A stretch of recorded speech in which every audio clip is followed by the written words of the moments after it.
इस वक्त तेल जो है वो 82 रुपये लीटर मिलना चाहिए। उन्होंने अब कोई मैथ्स करके बताया है, इस वक्त तेल के दाम की कीमत 82 रुपये मैक्सिमम होनी चाहिए, मतलब 20 रुपये पर लीटर कम करने की गुंजाइश केंद्र सरकार के पास है, ऐसा वो कह रहे हैं। और ये कह रहे हैं कि अगर ये 82 रुपये लीटर, तो वो कहते हैं प्योर पेट्रोल, कि अगर प्योर पेट्रोल जिसमें कोई एथेनॉल नहीं है वो 82 रुपये में मिलना चाहिए, और अगर एथेनॉल मिला के दे रहे हो तो और सस्ता मिलना चाहिए, क्योंकि एथेनॉल सस्ता पड़ता है हमको, हम ही बनाते हैं, वो तो इंपोर्ट नहीं करना पड़ रहा।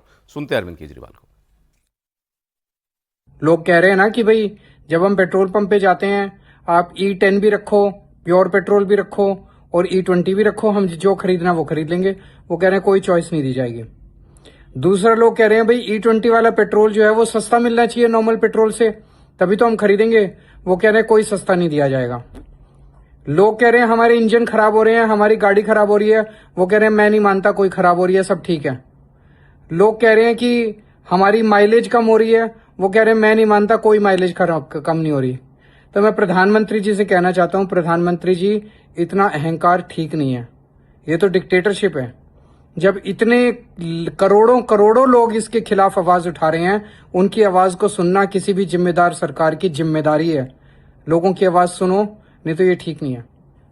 इसके अलावा उन्होंने और भी डेटा दिया है। उन्होंने कहा है कि अरविंद केजरीवाल ने कहा है कि पिछले साल पेट्रोल डीजल से 77,000 करोड़ रुपए का प्रॉफिट कमाया है कंपनियों ने। 2024 में 33,000 करोड़ और 2023 में 80,000 करोड़ का मुनाफा कमाया है।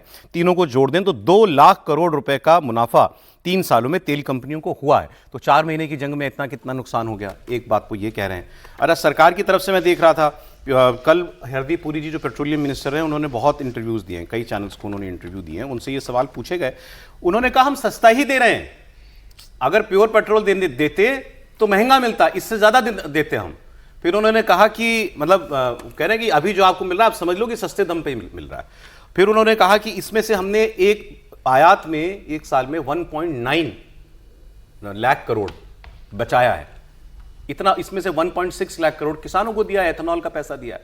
अब अगर आप चाहते हो कि हम और सस्ता कर दें तो भी किसानों को की आमदनी कम होगी, तो क्या आप ऐसा चाहते हैं? पहले पार्ट पर दाम पर उनका लॉजिक ये था। फिर ऑप्शन वाली बात पर कि ऑप्शन दे सरकार, हर तरीके का पेट्रोल रखे पेट्रोल पंप पर।